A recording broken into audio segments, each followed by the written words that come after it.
Des ondes Vocast, l'actu débat. Il s'en est passé des choses durant tout ce mois d'octobre. Les deux événements notables, ce sont les webinars Radio 2.0 qui se sont déroulés tout au long du mois, mais aussi le Paris Podcast Festival qui s'est déroulé le week-end du 20 octobre.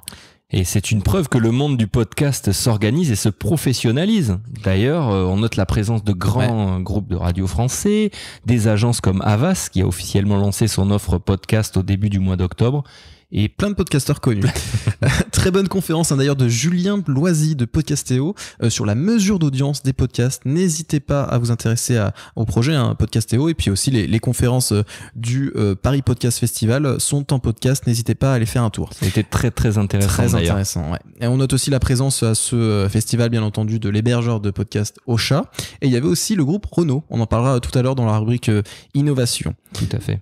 Et durant cet événement, on a appris que le projet de Karine Fillot, Hack the Radio, devenait Elson, une application de recommandation de podcasts avec une curation manuelle. Et Mathieu Gallet a saisi l'occasion pour lancer un appel à projet pour sa plateforme Magellan et a du coup dévoilé une page web sommaire pour lancer symboliquement ce projet. Oui, alors le site c'est magellan.audio. Exactement. Si mes souvenirs sont bons.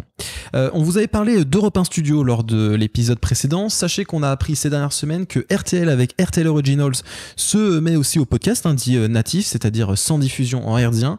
Énergie a lancé également son podcast natif Halloween 40 ans de terreur. Voilà, c'est un podcast qui est en partenariat avec un film d'Universal, le film Halloween. Exactement, tout à fait. Et voilà, donc tout ça pour dire que les radios ont tout intérêt en fait à utiliser leur savoir-faire pour produire des podcasts au risque d'être devancés par des agences de com extérieures, des startups même qui veulent se spécialiser dans le podcast. Alors je pensais pour le prochain épisode parler justement de ce que j'appellerais des podcasts locaux. J'aimerais qu'on discute ensemble des éventuelles opportunités pour les radios B à produire du contenu local, que ce soit informatif ou de marque, pour créer de nouvelles formes de contenu pour leurs antennes et engranger même du CA supplémentaire. Vous qui nous écoutez, donnez-nous votre ressenti, votre avis sur ce sujet via mon Twitter, Anthony Gouraud, ANTHONYGOU2RUD, ou par mail contact@vocast.fr.